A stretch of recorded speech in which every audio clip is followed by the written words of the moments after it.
Queda usted en excelente compañía, Luis Luna en controles técnicos, Natalia Martínez en continuidad y por supuesto la invitación a que se quede a escuchar La Barra, especialmente diseñada para la madrugada. Radio Educación presenta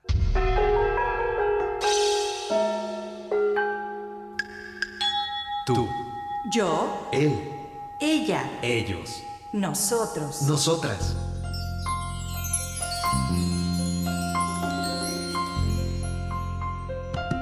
todos y todas, Habitamos en el jardín de las orquídeas.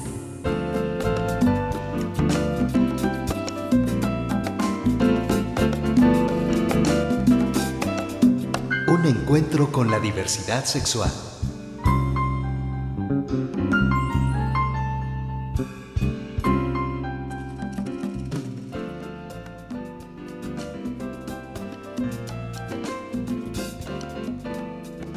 Teatro y danza.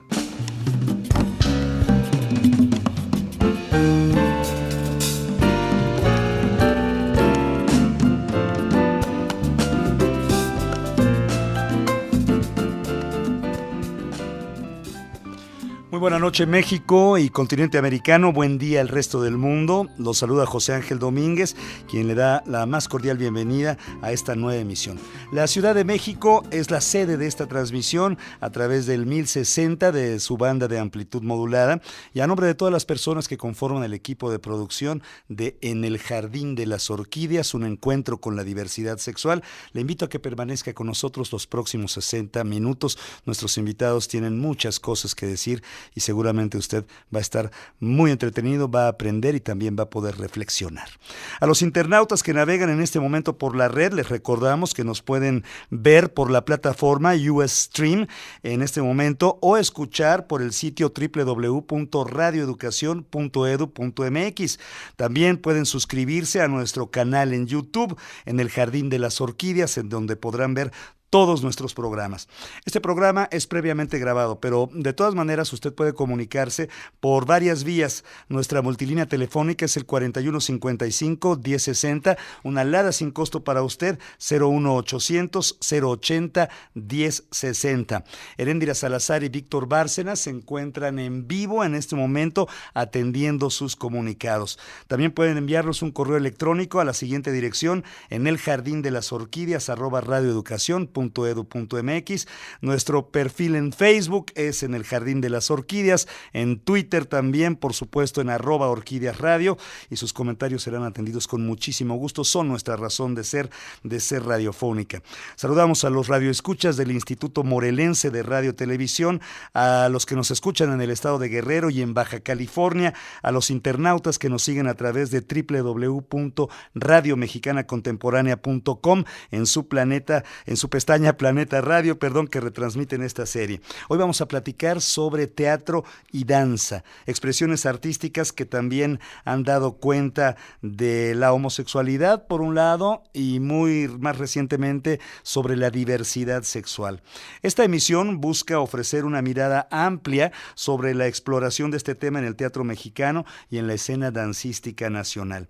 Y en esta primera parte del programa voy a platicar sobre teatro con un querido amigo, con una persona muy admirada, un agente de Radio Educación, el maestro Tito Vasconcelos. Bienvenido, Tito, muchas gracias por tu tiempo. Muchísimas gracias por la hermosa presentación. No, al contrario, y lo que falta, Tito, porque tienes un currículum realmente extenso, importante. Se ve desde allá. Además de su vasta vida profesional, Tito Vasconcelos es, como usted debe saberlo, un hombre pasional, apasionado, amante de la sabiduría centenaria de los boleros. Como actor, conoce, explora las emociones porque trabaja con ellas, del amor a los celos. Para Tito Vasconcelos, el teatro es la carrera de su vida, la que le ha dado la mejor familia. De subida y de bajada también. Y agregas, según esto, que es un puente entre la realidad y la transformación estética de las cosas, y que vale la pena llamar la atención desde una perspectiva artística, porque de no haber sido actor, Tito Vasconcelos seguramente habría sido periodista, habría sido escritor, tal vez. Tal vez. Muy bien. O maestro. de educación elemental, porque vengo de una gran familia de maestros, mi madre maestra recientemente fallecida, mi padre maestro, mis hermanos mayores maestros. Parecía que era inevitable que yo continuara con la línea de profesores en mi familia, pero en un principio los vi sufrir tanto y padecer toda esta ignominia que padecen muchos maestros en este país, que yo pensé que jamás me iba a gustar por ahí. La vida no te salvó de eso porque te ha convertido en un maestro, Tito Vasconcelos. Exactamente, pero muy a gusto en una cosa que me encanta enseñar. Qué bueno. Desde el estado de Morelos tendremos la colaboración de Alma González Figueroa, quien en esta ocasión platicó con el actor y dramaturgo Alejandro Cuadros. Pero antes de arrancar con la charla en serio con Tito, le invitamos a que se ponga cómodo, que disfrute, escuche y vea el material que preparó el equipo de producción para ponernos en contexto.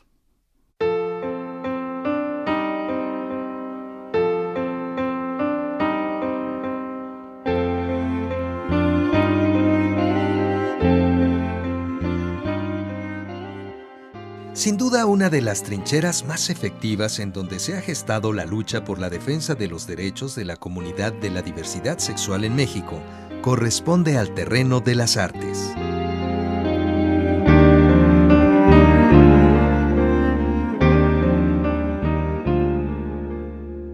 Le invitamos a recordar algunas figuras importantes en el desarrollo del teatro en México: Salvador Novo, Oscar Liera, Nancy Cárdenas, Jesús González Dávila y José Ramón Enríquez, creadores del teatro contemporáneo que hacen de la homosexualidad un tema recurrente en sus obras. Una de las primeras obras que tocaron el tema homosexual en la época postrevolucionaria fue Los signos del zodiaco, de Sergio Magaña, donde se representa una vecindad que refleja la vida de la época, y dentro de los personajes existe un homosexual con aspiraciones al arte. Sin embargo, no logra despegarse, como la mayoría de las obras de ese tiempo, del estereotipo del homosexual afeminado y misógino del teatro de vodevil. Luego encontramos Cada quien su vida, de Luis G. Basurto, en donde se usaban palabras altisonantes, se hablaba del aborto, de la explotación y se daba una tímida crítica política. En esta obra, el homosexual es cómplice del personaje de la prostituta, equiparándolos como entidades que están fuera del orden. En respuesta, el musicólogo y director de escena José Antonio Alcaraz trató de demostrar la parte jocosa, emocional y gozosa del homosexual con la obra Yo, Celestina Puta Vieja. A partir de este montaje, algunos personajes de la embajada estadounidense le pidieron que hiciera el mismo trabajo con un escritor norteamericano. Alcaraz escogió a Walt Whitman, un poeta abiertamente homosexual. Al final de la representación, todos los actores se daban un beso. Solo hubo una función. Emilio Carballido se ocupa de la otra parte, la lésbica, y en Una ciudad grande plantea una relación entre Sabina y Fidela. Escribe también Acto social, en donde se presenta la convivencia en un departamento de dos jóvenes heterosexuales y un homosexual. Sergio Magaña escribe Como las estrellas y todas las cosas, donde vemos la relación de un homosexual que se enamora de un lisiado heterosexual que termina suicidándose.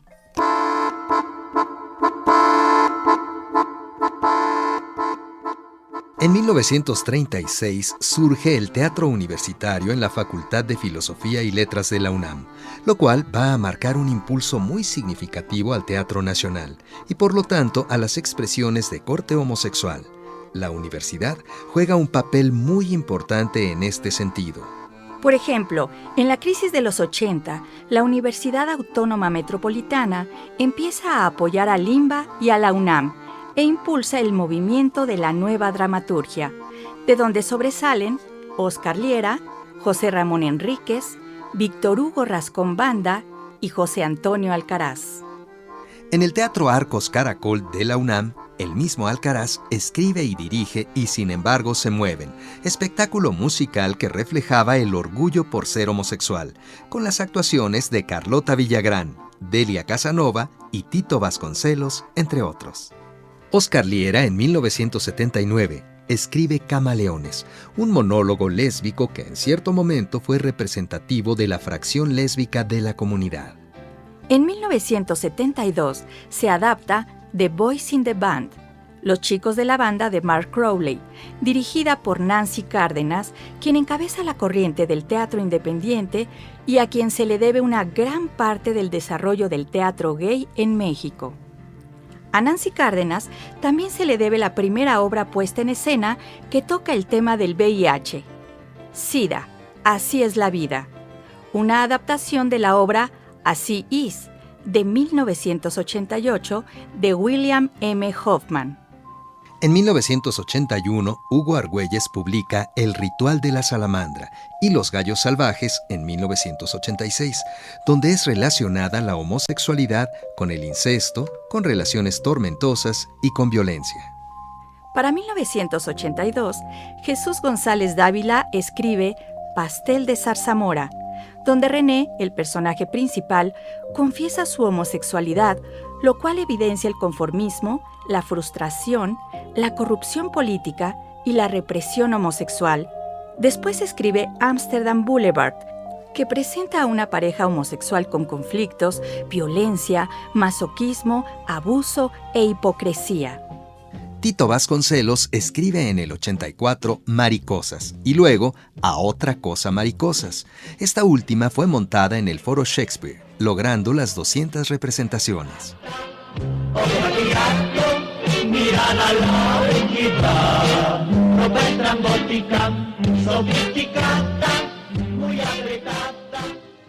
De entre las obras contemporáneas, la diversidad es un factor presente con obras de corte lésbico, como Bellas y Atroces, otras como Delirio o Entre las sábanas, de corte gay que cuentan con gran aprobación y aceptación, pero la producción de esta literatura no cesa, y escritores como Tomás Urtuzástegui, con Apenas son las 4, conviven con Mi pareja no es pareja, y con El ornitorrinco o Aventurero, la parodia. Todas estas obras no han salido de la temática que Owen o Dávila utilizaron. La razón es muy simple.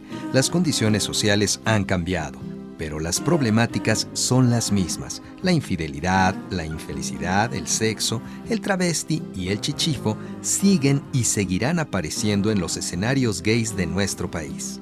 En la actualidad, múltiples foros y teatros han acogido las obras de carácter gay u homosexual y poco a poco surgen nuevos autores. Tito Vasconcelos menciona acerca de la existencia de este género que el teatro gay es el realizado por gays y habla sobre la problemática gay.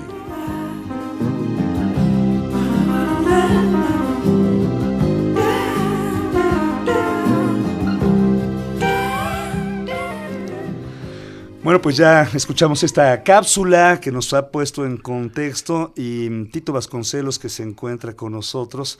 ¿Qué te parece?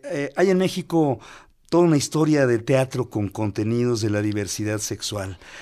Me decías fuera de micrófono de antecedentes coloniales inclusive, ¿no? Sí. ¿Nos quieres contar? Si revisas, ahorita se me escapa porque ya el alemán, ese que se llama Old Timer, me ataca de repente, pero hay un personaje en una obra de Sor Juana que por necesidades de la trama tiene que travestirse.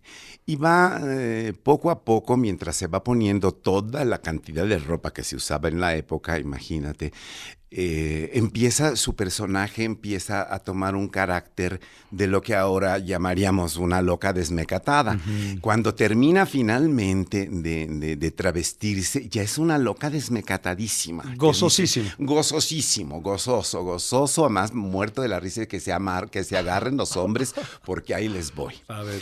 Es muy, muy bonito ese monólogo. Y hay otro, un entremés del siglo XVIII que sobrevivió un par de siglos, que es el entremés del alcalde Chamorro, en donde hay un personaje que está denominado como el puto, ¿no? Y se presenta ante el juez, ante el alcalde Chamorro, y el alcalde lo conviene, le dice, oye, no deja de Dice, ay, con que tú me quieras mi alma, aunque me quemen. ¿No? Es un personaje muy, muy interesante. Es una obrita muy chiquitita, pero hay presencia. Claro. Y seguramente debe haber habido más, porque si existieron esos dos ejemplos, bueno, a Sor Juana, ¿cómo la iban a tocar, verdad? Pero pudieron haberle desaparecido ese personaje o ese monólogo. Pero debe haber habido un poco más en estas petipiezas u obritas cortas, cuestiones que introdujeran algunos personajes de diversidad. Ciertamente.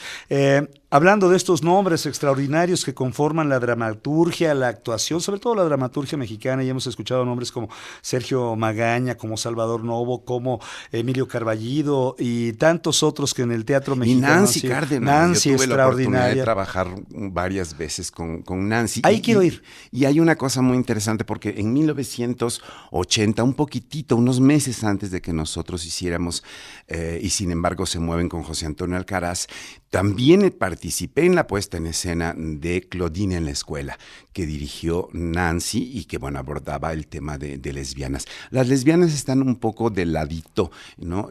Sí ha habido como más producción en los últimos años, pero en aquel momento también fue un hito el que Nancy se haya atrevido, porque además la música era de Denise de Calafe y participaban ahí la que en ese momento era novia de Nancy, Patricia Reyes Espíndola, y algunas otras notabilidades que si bien no eran lesbianas, eran como muy solidarias, como Chela Nájera, por ejemplo, que también trabajó conmigo, o yo trabajé con ella más bien porque la maestra era ella, en Una canción apasionada, y era mi madre en esta trilogía. Por ahí iba justamente la duda de cuál es tu inserción en este movimiento de teatro mexicano, porque además tú eres parte fundamental, activista del movimiento de la diversidad sexual, ¿no? ¿Cómo involucras estas dos circunstancias? El deseo de este joven Tito Vasconcelos por convertirse en actor y su militancia política. ¿Cómo se interactúa? Mira, yo participé por primera vez en un evento político que incluía la diversidad en 1978, en lo que fue en realidad la primera vez que un grupo de homosexuales salimos a protestar por lo que estaba sucediendo en esta ciudad. Creo que vamos a tener que volver a salir porque lo que está sucediendo en la ciudad vuelve a ser muy aterrador. Pero en 1978, con el grupo FAR, que comandaba en ese momento Juan Jacobo Hernández y otros notables por ahí, cuyos nombres en este momento no me vienen rápido a la lengua, marchamos del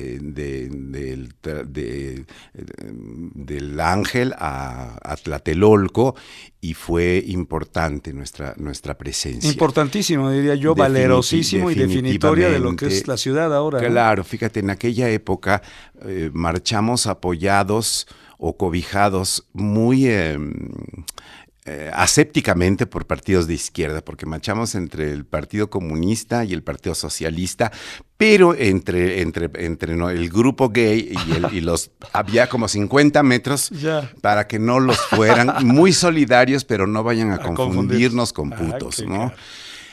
Juntos pero no revueltos. Exactamente, fue tan ridícula esa cuestión física que ellos delimitaron, que a la entrada a la Plaza de las Tres Culturas los abuchearon, ¿no? Abuchearon a estos grupos que supuestamente nos cobijaban, pero que ponían su marca para que no hubiera posibilidad de confusión. Qué terrible. Pero bueno, esto fue ya hace muchísimos años, pues, y me he mantenido ahí. Después, en 1980, o sea, toda la década de los 70 fue terrible, ¿no? Porque veníamos de sufrir las persecuciones por ser jóvenes. Sí. El asunto de ser jóvenes y estudiantes ya independientes, no, ya era un punto, una raya más al tigre, ser gay, ser joven, estudiante y gay, pues bueno, ya no te cuento cómo. No había lugares de socialización para la comunidad, todos los lugares eran disfrazados o de plano clandestinos, ¿no? Entonces, sí era necesario levantar la voz, mostrar la cara y decir que, pues, merecíamos una inclusión respetuosa en la sociedad. Que sin embargo se movían, pero empezaron a ver y a producirse una gran cantidad de obras, dramáticas con esta temática, sí, Tito. De hecho, fíjate que a partir de 1980, con Y sin embargo se mueven, surgió el término teatro gay, porque antes sí había habido algunos avances. Nancy Cárdenas en 77 o 78 con el montaje de Los Chicos de la Banda, claro. Ya se había visto un golpe ahí de presencia aunque mediática. Teatro inglés, ¿no? Digamos. Aunque era teatro, y malo, porque la obra es muy mala, por cierto, pero gracias a Delfín Sánchez Juárez, que en ese momento era el delegado de Cuauhtémoc y que dijo que en su delegación esas porquerías nos iban a presentar, hubo una explosión mediática y Nancy estrenó en un teatro mejor que el Teatro de los Insurgentes, una cosa ahí al margen que no hay que dejar olvidar, es que todo el elenco, durante toda la temporada de Los Chicos de la Banda, que fue muy exitoso, no había una semana en que no hubiera una entrevista o una nota hablando de la heterosexualidad de los actores, presentando a sus esposas, a sus hijitos, etcétera, etcétera, etcétera. Sí, bueno, pues es que el tenía asunto... que pasar el tiempo todavía para que se abordara desde otra perspectiva. Y en primera persona, como lo hacíamos en Y sin embargo se mueven. Todos los testimonios ahí fueron elaborados por Homero Wimmer, Fernando López Arriaga, Gustavo Torres Cuesta y yo, que éramos los actores homosexuales, y Carlota Villagrán y Delia Casanova, que eran las actrices solidarias que estaban con sus amigos los gays, ¿no? Oye, Tito, ¿y el papel de la crítica especializada en estas obras con esta temática ya abiertamente gay? ¿Qué decía? Hubo aplausos hacia nuestra valentía y hubo críticas muy despiadadas con respecto a la calidad de lo que se pretendía, ¿no? De ser teatro y teatro universitario. Sobre todo Guillermo Sheridan fue muy cruel en aquella temporada, pero en general la crítica nos recibió bien en cuestiones de aplaudir el valor cívico del grupo de actores y actrices que estábamos haciendo esto. Yeah. Pero en fin, la crítica de teatro en México ha padecido altas y muchas bajas a lo largo de mi experiencia, ¿no?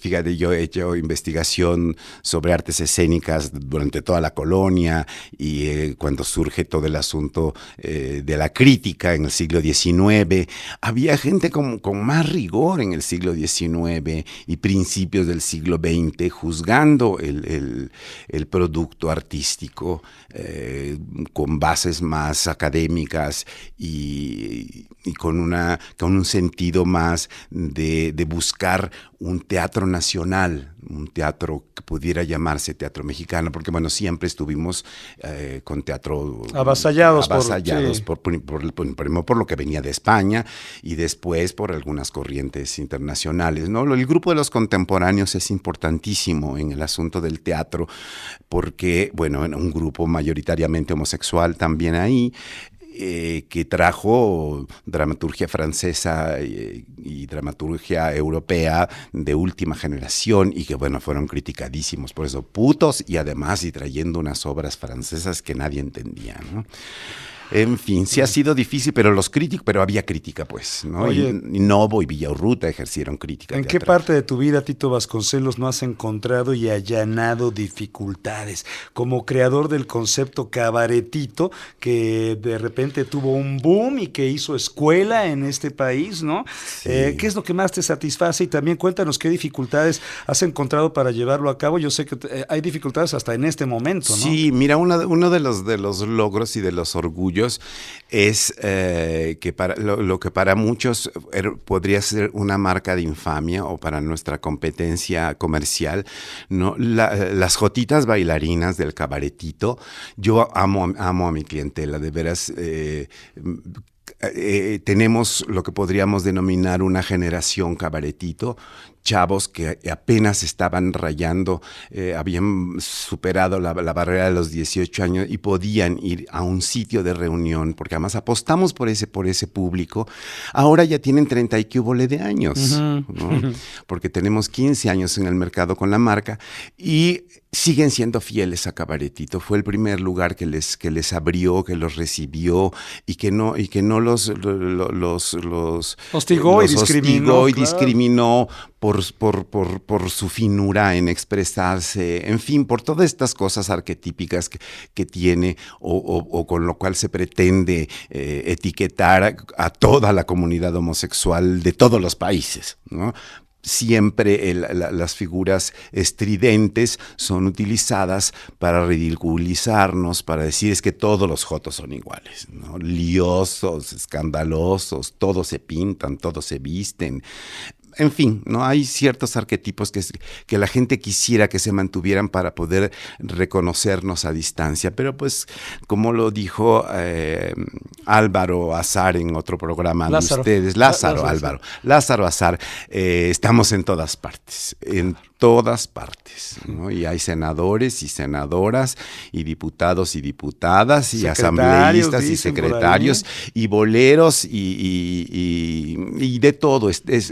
La diversidad ahí también está presente. Sin embargo, la diversidad en muchos estratos de la vida nacional todavía no se atreve a decir su nombre. Claro, no, mira, una cosa absurda en el Distrito Federal es que se haya denominado una ciudad gay friendly por decreto, como si los decretos, como los utilizan la New Age y todo este asunto, por decretarlo las cosas sucedieran. Hay una enorme escasez de sensibilización, de educación a la policía, a los empleados, en fin, mucha gente, y lo viví cuando la ley de sociedades de convivencia y después con el asunto del matrimonio entre personas del mismo sexo, que la gente no sabe cómo reaccionar ante estos asuntos, ¿no?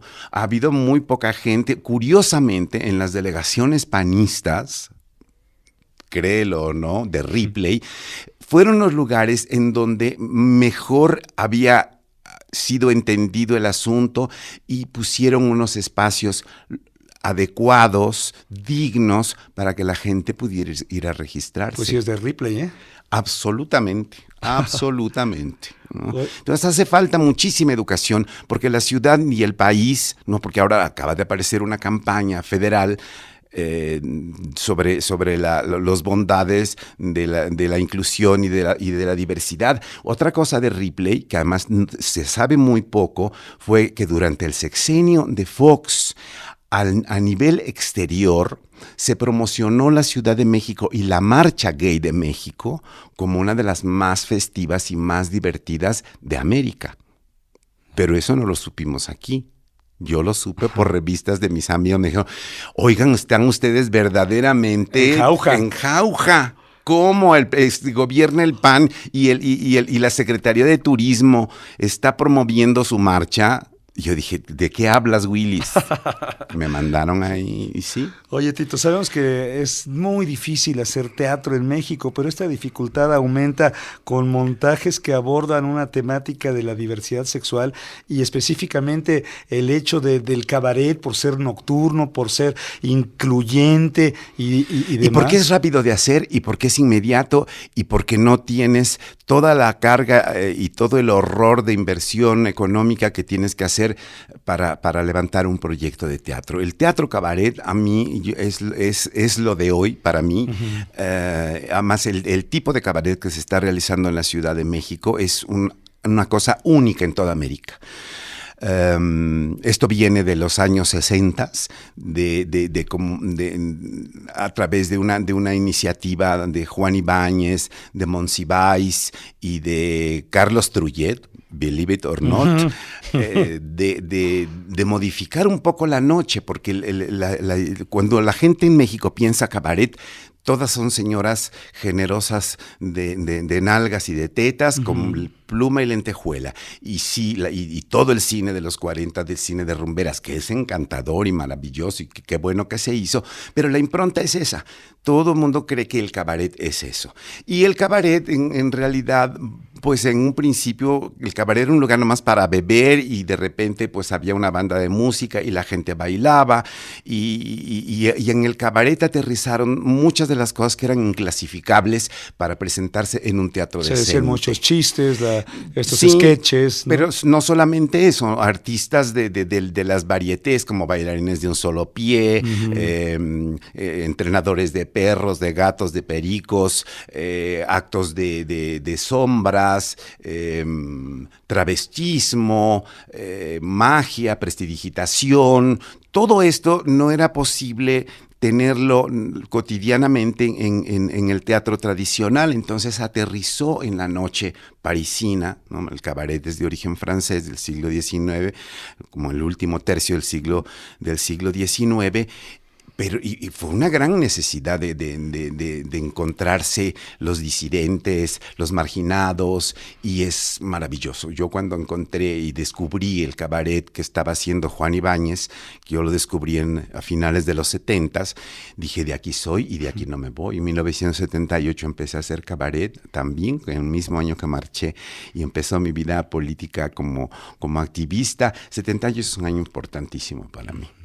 Pues qué maravilla, Tito. Quisiéramos tener horas completas para platicar contigo, y estoy seguro que las personas que nos escuchan también. Queremos invitarlos a que nos hagan llegar un correo electrónico en el jardín de las orquídeas @radioeducacion.edu.mx, que nos busquen en Facebook como en el Jardín de las Orquídeas, en Twitter como @orquídeas radio, que nos marca el 4155-1060 o el 01800-080-1060. Ahí están Heréndira y Víctor atendiendo sus llamadas. Y antes de despedirme, Tito, de darte las gracias infinitas por tu tiempo, por esta disposición a la charla, ¿qué reflexión final haces sobre el futuro del teatro con respecto a la diversidad sexual? ¿Cuándo vamos a reabrir ese cabaretito, por ejemplo? Bueno, cuando Mancera acepte recibirnos, cuando el doctor Mancera acepte a una representación de esta, más que comunidad, yo lo quiero llamar el colectivo, porque todavía no tenemos trabajos comunitarios realmente como grupo, sino un colectivo. Es difícil porque estamos en una ciudad enorme, de dimensiones atroces. Entonces es muy difícil que las cosas que nos interesan a las gentes que vivimos cerca del centro histórico, con los gays de Iztapalapa o con los gays de Tláhuac, donde los matan todavía, porque dice su delegado que en su delegación no hay de eso, y en Magdalena Contreras, en fin, es muy difícil. Pues creo que es importante que han nacido nuevos grupos y que hay que lograr una meta en común. El año pasado la organización de la marcha fue un desastre con las históricas y los empresarios, y unas cosas muy ridículas. Creo que la finalidad es mostrar nuestra permanencia y mostrar la diversidad de opciones que podemos tener como representantes de un grupo que está inmerso socialmente a todos los niveles en este país. Entonces, yo llamaría a la cordura, llamaría al diálogo, a autoridades y a grupos que representen por sectores a este enorme colectivo, porque sí es urgente hablar con Seguridad Pública del Distrito Federal, con el gobernador Mancera, porque hay que plantear una agenda verdaderamente integral entre los intereses verdaderos de nuestra comunidad y los intereses políticos, que no veo por qué deban estar divorciados. Opuestos, claro. Pero que deben negociarse, definitivamente. Pues te agradecemos muchísimo, Tito Vasconcelos. No, al contrario, a nombre de la ustedes. Producción, te damos un abrazo. De verdad estamos muy honrados otra vez en esta cabina. De que hayas participado. Sí, pues emociona mi corazón, pues sí, pues eres aquí gente estuve de 8 radio. años aquí con Medianoche en Babilonia. Es un placer platicar contigo. Igualmente. Los invito ahora a que escuchemos la colaboración desde el estado de Morelos de Alma González Figueroa.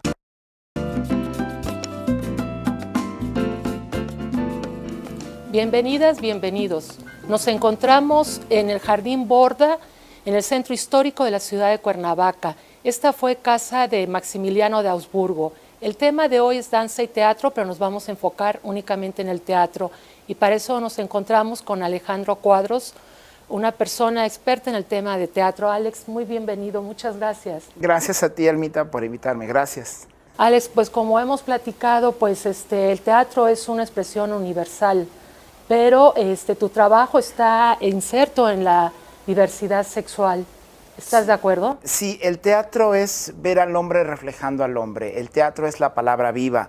El teatro es la vida misma interpretada desde el escenario y la diversidad sexual no podría estar fuera. En este caso, la transformación de un hombre en mujer se ha usado desde la época de los griegos. Yo como particular expresión artística la he tomado para usarlo como un medio para contar las grandes historias de las personas pequeñas.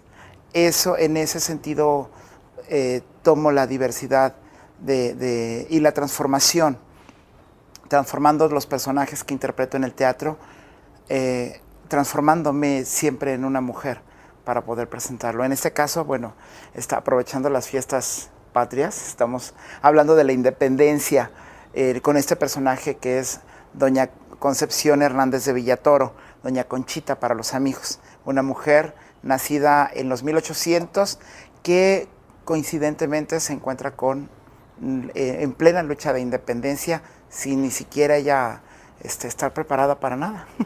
Alex, aprovechemos y menciona cuántas obras has puesto aquí en Morelos. Con el Grupo Volado Teatro llevamos presentadas La Celestina, Corre Mana, Corre, Vamos a Belém, Estrellas a la Deriva, México, Concepción y Esperanza, que es de donde tomamos este personaje, y presentamos también Sor Juana, de Oscar Vincent. Alejandro, y este personaje de Doña Concha, tú escribiste la obra, ¿verdad? El espectáculo del Bicentenario yo lo escribí justamente entre el 2009 y 2010 a propósito del Bicentenario. Yo quería contar justamente qué pasaba con la gente, con la sociedad común, cuando estaban los hechos de los 1800 y los 1900, cómo la vida de las personas comunes es atravesada por las decisiones de los héroes y cómo nos afecta a nosotros, las gentes de a pie, las decisiones que toman en los grandes niveles de la política. Alejandro, ¿y cuál ha sido la reacción del público de que te transformes como mujer en las obras de teatro, aunque sea algo ya tradicional hacerlo? Generalmente nunca se dan cuenta. Inclusive han venido maestros invitados que nos hemos dado a la tarea de trabajar para las escuelas. Han venido maestros invitados y se dirigen a mí como mujer, nunca se dan cuenta que soy un hombre, lo cual me hace pensar que el trabajo que hago en el escenario realmente es convincente y que no es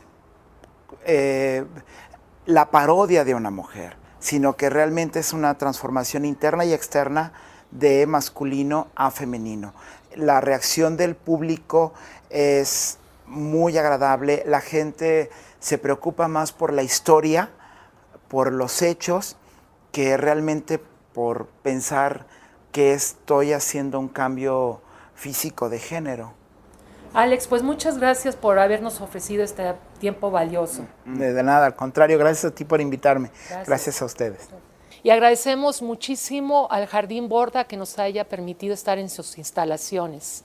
Gracias a Timoteo Conde en la realización, en las cámaras, a Bernardo Fernández y a Ricardo Rivera, y en la edición a Carla Lechuga y Leslie Muñoz.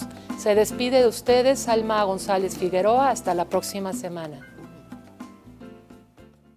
Amigas y amigos, bueno, pues venimos de platicar con Tito Vasconcelos y como en la mejor película de Juan Orol, continuamos con esta emisión de En el Jardín de las Orquídeas, dedicado a las artes, al teatro y a la danza.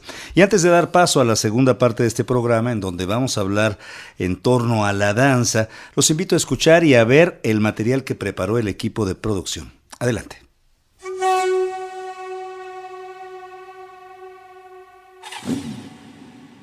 Me tocó ser distinto, no porque lo hubiera escogido o decidido, sino porque me tocó.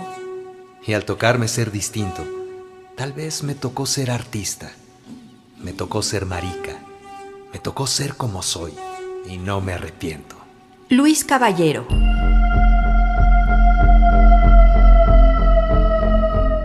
La danza es un arte en donde se utiliza el movimiento del cuerpo como una forma de expresión, de interacción social y también tiene el propósito de entretenimiento o religioso. La danza también es una forma de comunicación, ya que se usa el lenguaje no verbal entre los seres humanos, donde el bailarín o bailarina expresa sentimientos y emociones a través de sus movimientos y gestos.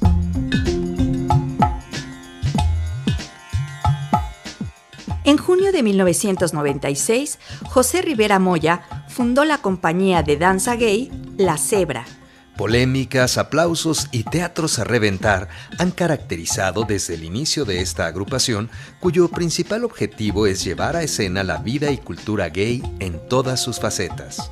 Desde su fundación, La Cebra Danza Gay ha sido la protagonista de un suceso inédito en la danza mexicana. José Rivera Moya, su director, continúa con la arraigada tradición mexicana que ve en la danza como un medio para incidir políticamente en la sociedad y abre camino para hacer visible y por derecho a una minoría específica, la comunidad homosexual. Hasta ahora, La Cebra cuenta con un repertorio de 50 coreografías, las cuales conforman 10 distintos programas de danza gay. Pero, ¿qué pasa con la danza en México y la diversidad sexual? La Cebra Danza Gay es la única compañía que hace visible las necesidades, problemáticas y emociones de los colectivos de la diversidad.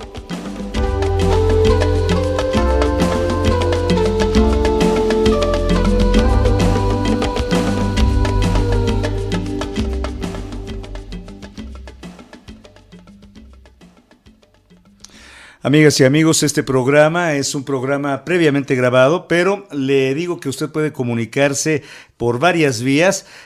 Nuestra multilínea telefónica es el 41 55 10 60, una alada sin costo para usted, 01800 080 1060.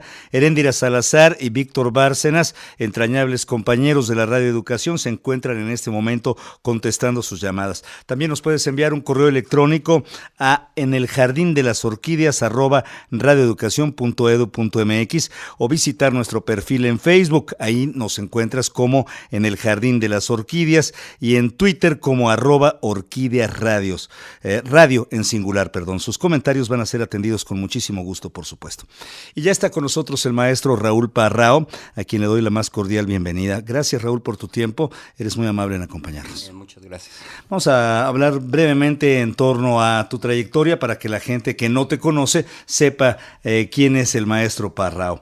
Él es originario de Ciudad Juárez, una ciudad que es, por supuesto, una influencia cultural, social y económica, una de las fronteras más importantes del país y, sin lugar a dudas, por nuestra vecindad con el país del norte, nos guste o no, uno de los lugares más radicales y contrastantes del planeta. El maestro Parrao, en su adolescencia, emigró con su familia a la Ciudad de México. Tuvo aquí su primer acercamiento a la danza, así como su principal formación. En sus inicios como bailarín ganó el premio como mejor intérprete dentro del premio IMBA UAM. En el año 85 fundó la compañía UX Sonodanza, Danza Bizarra, con la que ha forjado una trayectoria sólida como coreógrafo, con obras que han sido reconocidas a nivel nacional e internacional. Él cuenta con numerosos premios, con becas, ha realizado intercambios culturales. Su trabajo se ha presentado con mucho éxito, hay que decirlo, en Latinoamérica, en Estados Unidos, en Canadá, Alemania, Bulgaria, Francia, Suiza, Corea del Sur y Japón. En México ha sido pionero en la asimilación y convergencia de otras disciplinas en la danza, esta cuestión multimedial que ahora tanto disfrutamos, la escenografía, la música, el video, la instalación, los elementos multimedia, como le digo, dando a este estilo de danza bizarra una huella de innovación visual, temática y sobre todo de movimiento corporal.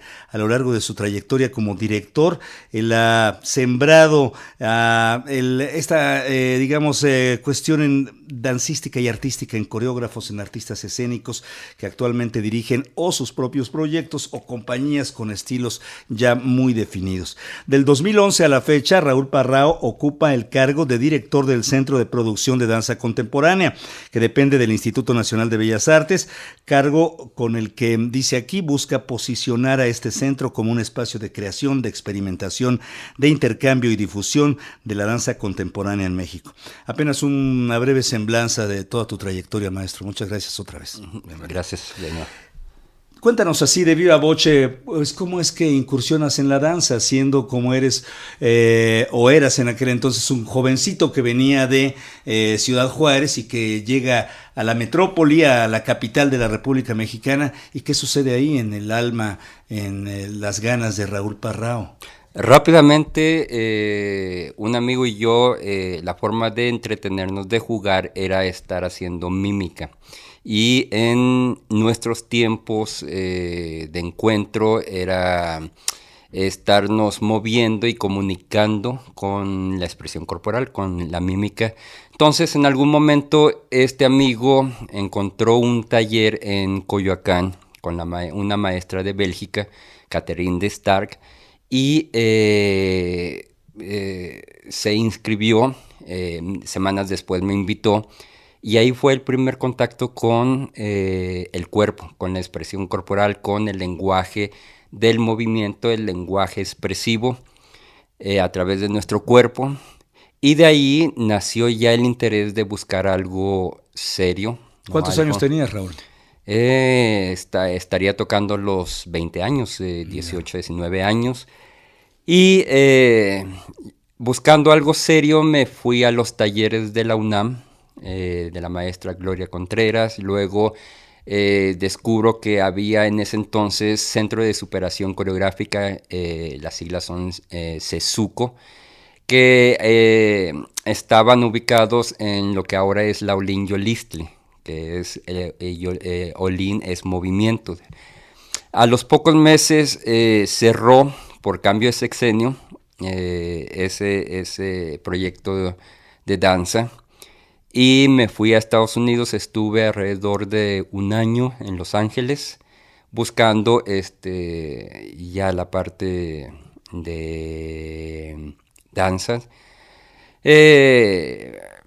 Ya viajé por otros lados, regresé y fue cuando ya entró a estudiar más en serio danza, con lo que era CESUCO, que luego se convirtió en CICO y que luego se dieron en la frente porque CICO y los condones CICO.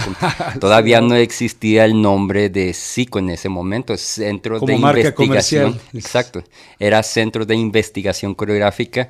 Y bueno, estuve otros meses por ahí y decido empezar a buscar por mi propia cuenta maestros, coreógrafos.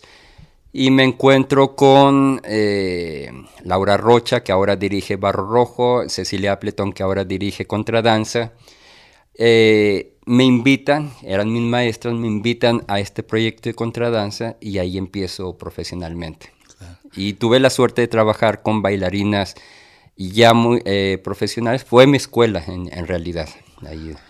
Raúl Parrao, de ahí a la formación, o sea, tuviste una carrera, digamos, fulgurante, rápida, te aplicaste para convertirte en un bailarín, empezaste a bailar, pero también a pensar, a cranear otras circunstancias para la danza, la creación de una compañía personal. ¿Cómo fue este proceso? ¿Nos quieres contar? Bueno, decidí dejar la carrera que estaba llevando en la universidad.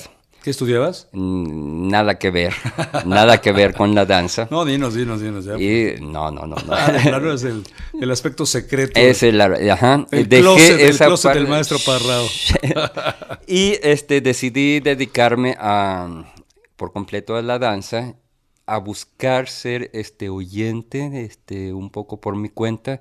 Y lo mismo en la carrera de teatro, me metí a la Facultad de Filosofía como oyente. Afortunadamente tuve la suerte de ser aceptado y tuve la suerte de estar con el maestro Héctor Mendoza. Entonces tuve buenos maestros, tuve también la percepción muy aguda al estar buscando estos guías y pues decido ya dedicarme de lleno completo con el miedo de que empezaba pues en danza, empezar a los 20 y ya. Eso se dice, aunque me imagino que esos parámetros más bien aplican para la danza clásica, que Exacto. es más O extrema, sea, ya el ¿no? contemporáneo y a estas alturas, en estos tiempos, ya es otra historia, ¿no? Entonces, pero en aquel entonces era el miedo de que ya empezaba grande y que tenía que ganarle tiempo al tiempo. Ese era mi lema y me dediqué cuerpo y alma 24 horas. Un México después del temblor en el que fundas la compañía UX Sonodanza, una circunstancia social y política tremenda en aquel entonces. Justamente y una me compañía tocó, de danza, ¿cómo encajó en una nueva sociedad mexicana? pues en ese sacudir que nos tocó vivir. Ese día, jueves, viernes, era el último día para meter los papeles para el concurso, porque mi intención era ganar, porque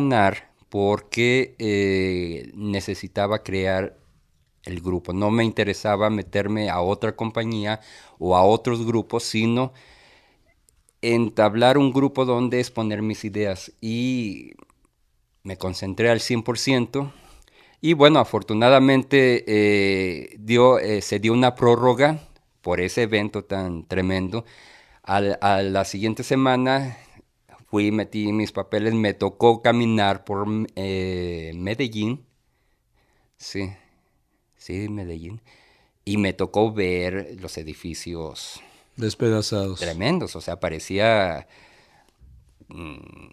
una ciudad en guerra, metí mis papeles y bueno, pues sí, ese año UX ganó el premio a la mejor coreografía, se metió otra coreografía, quedó como finalista, se ganó el premio al mejor vestuario, se ganó el premio al mejor ejecutante masculino y se ganó el premio al mejor ejecutante femenino. Arrasaron. Arrasamos y era ir con todo, o sea, era nacer. En el tema de la diversidad que ocupa este programa, Raúl Parrao, dirías, la danza siempre ha estado, digamos que, acompañada, salpicada de anécdotas que tienen que ver con las preferencias sexuales de unos y otras. ¿Hablarías de danza gay en México? ¿En qué momento hablarías de un inicio de esta reflexión y de esta actitud humana y política y espiritual que habla en torno a la diversidad y la danza? Bueno, la danza, por esta cuestión del cuerpo, y hay un pudor hacia el cuerpo, se inclinó más, supongo, hacia la parte femenina, entonces fue un terreno más femenino que masculino.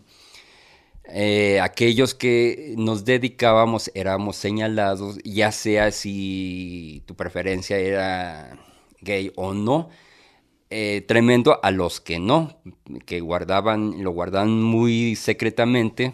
Ya a estas alturas te voy a decir que el nivel en varones es mucho más fuerte que en el nivel femenino, hay más población.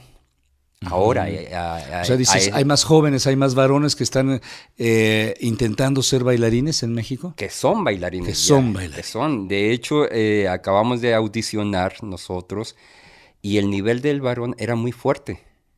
Y había más población actualmente, ¿no? En aquel entonces un varón se veía muy raro y además estaba aislado, ¿no? Y te estoy hablando de 1985, 86, Años de estigmatización también con la cuestión del VIH-Sida, Raúl. Bueno, nos tocó a nosotros, sí, y nos tocó muy fuerte a finales de los 80. O sea, me tocó ver cantidad de amigos irse, cantidad, ¿no? Pues parecía pandemia en aquel momento.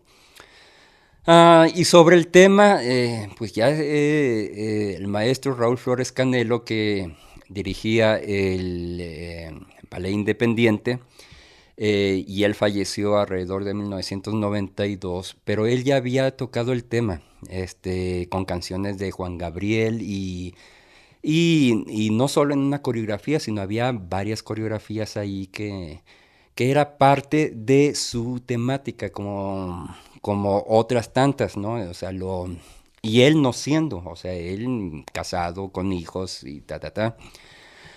También otro coreógrafo mucho más radical, mucho más pues al margen de la danza en ese momento, Gregorio Fritz, un coreógrafo norteamericano radicado en México desde hace un rato, y tocaba también el tema, ¿no? Aquella famosa se llamaba la coreografía, la famosa danza de las toallas, donde eran 3 hombres bailando en toalla y con música de ópera, ¿no? Te estoy hablando en 1982, 83, ¿no? Entonces sí había esa intención de darle aire al tema, ¿no? Y bueno, pues ya se fue, ya varios coreógrafos, tanto hombres como mujeres, también abordaban el tema, hasta que llegó José Rivera. La Cebra. Ajá, que José Rivera surge del ballet No es independiente. él La Cebra, sino su compañía, ¿no? Y él se aboca directamente al tema danza gay. ¿Qué opinión te merece eso? O sea, ¿tú crees que cubrió un nicho importante en cuanto a tomar decisiones, en cuanto a visibilizar? Ya venían, digamos, las distintas comunidades o colectivos de la diversidad marchando, exigiendo, haciéndose visibles, trabajando en contra del VIH-Sida. ¿Qué opinión te mereció en ese momento y te merece ahora, maestro Raúl Parrao? Bueno, con ello se puntualiza el tema, ¿no? José no solamente estaba en los foros, sino también participaba en las marchas, participaba en estos encuentros, y su temática fue totalmente, ¿no? Hacia este tema, y dentro de este tema planteaba situaciones de encuentros y desencuentros, manejaba o maneja todavía un lenguaje que va muy cercano, ¿no? A esto, cómo es el glam, cómo es el vogue, ¿no? Estos estilos de movimiento, estilos de baile. Relacionados con una cultura de la diversidad, gay. Exacto. Particularmente hablando, Exacto. ¿no? Uh-huh. Pero lo celebras, digamos que te parece que fue un esfuerzo atinado, importante, estéticamente válido. Fíjate, más que esfuerzo es un compromiso que veo en José, o sea, él se ha asumido siempre. Y bueno, rompe, ¿no? Me tocó conocerlo desde que él radicaba en su ciudad, San Luis Potosí. De hecho, en algún momento UX fue invitado a participar en el Festival de San Luis. Llevábamos una coreografía donde necesitábamos de elementos que fueran entrando y saliendo, o sea, como extras. Y ahí estaba José. Y entonces mandamos la solicitud de que si había bailarines estudiantes que nos podrían ayudar. Y en estos bailarines estaba José Rivera y estaba Claudia De Simone, otra bailarina excelente que se dedicó más a la danza de espectáculo. Muy buena coreógrafa, o sea, con una sensibilidad como coreógrafa tremendo, pero su interés se fue más hacia lo espectacular. Y luego después, un año después, me lo encuentro en la ciudad, aquí en el DF, y en la escuela de danza, atrás del auditorio en aquel momento. Y me comenta que el maestro Raúl Flores lo había invitado a que se viniera a la ciudad y a que se integrara al Ballet Independiente. Ballet Independiente fue una compañía muy abierta, o sea, muy sensible hacia aquellos bailarines que empezaban ya en esta lucha. Y mayores, o sea, que a los 20 y tantos decidían dedicarse a la danza. Bueno, pues Ballet Independiente les abría las puertas, los entrenaba y tenía muy buen ojo porque los pulía. Claro. me tocó ver a José Rivera su crecimiento artístico, o sea, como persona y artístico. O sea, José Rivera llegó a ser un bailarín tremendo, con una técnica muy fuerte, y como coreógrafo también vi su evolución, ¿no? Maestro, el tiempo nos apremia desgraciadamente y es muy interesante la charla, y la vida te ha llevado, digamos, de ser un bailarín exitoso y premiado, un coreógrafo también con una propuesta muy interesante y muy sólida, director de una compañía de danza, ahora ser un funcionario público. ¿Qué nos dices de esta evolución de Raúl Parrao? Pues mira, tengo la suerte de estar frente a este proyecto tan peculiar. No hay una copia en todo el planeta. Es un centro que a través de convocatorias participan coreógrafos mexicanos y extranjeros que estén radicando en el país. Y es para abrazar las ideas del coreógrafo. Al coreógrafo se le da todo, o sea, se le da la parte artística, que son los bailarines, se le da el espacio y se le da el abrigo de la producción, con la idea de que el coreógrafo se concentre en su quehacer y el bailarín esté presto a esta imaginaria del coreógrafo. Y luego, ya que tenemos la obra, pues hay una cuestión de difusión, de llevarlo a... Pero también tenemos una modalidad muy interesante, que son los laboratorios.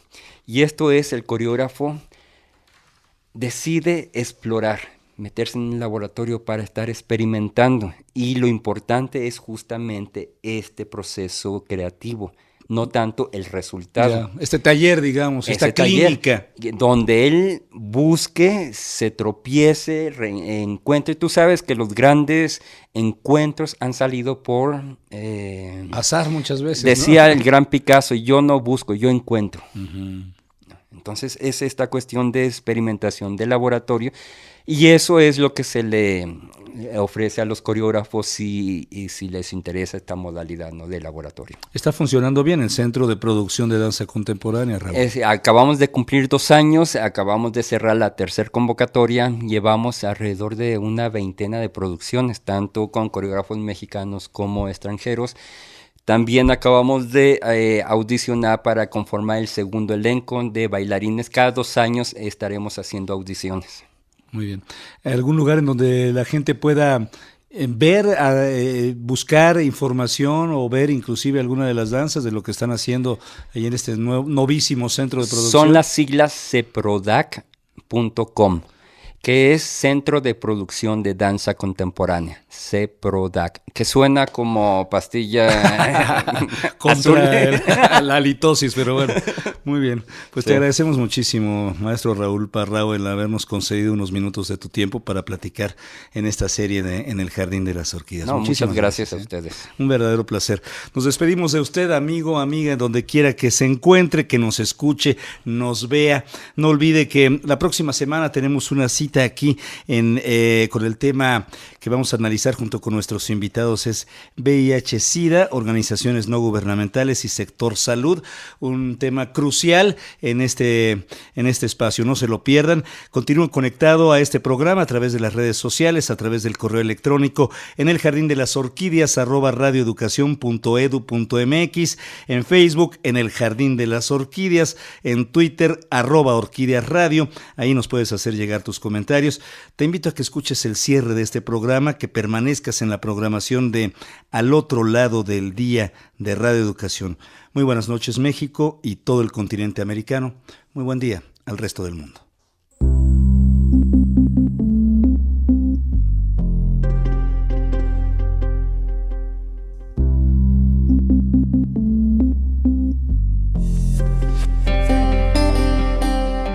Esto fue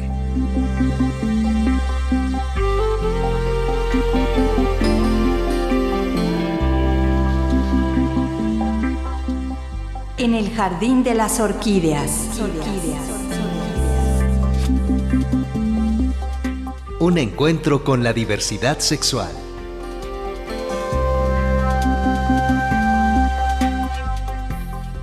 Agradecemos al artista plástico Antonio Suárez por la aportación de sus pinturas para dar imagen a este programa. Operación de audio, Antonio Fernández, Francisco Aguilar, Luis Luna y Raúl Núñez. Prácticas profesionales, Ilse García Cortés. Responsables de la transmisión vía streaming, Mónica Salcedo y Jorge Humberto Chávez. Atendiendo las redes sociales y teléfonos, Víctor Bárcenas y Heréndira Salazar. Asistente de producción, Alma Lilia Martínez Baje. Voces, Ignacio Casas y Aide Hunda. Investigación de Víctor Bárcenas. Musicalización y efectos, Heréndira Salazar. En la conducción, José Ángel Domínguez y Elizabeth Nolasco. Coordinación ejecutiva, guión y producción, Laura Elena Padrón para Radio Educación.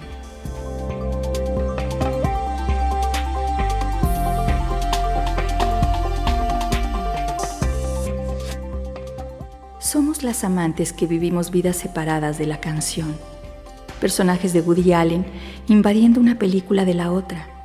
Realidad comprobable, celebración natural, instante en explosión, polvo ciertamente enamorado. Vemos las mismas películas en cines diferentes.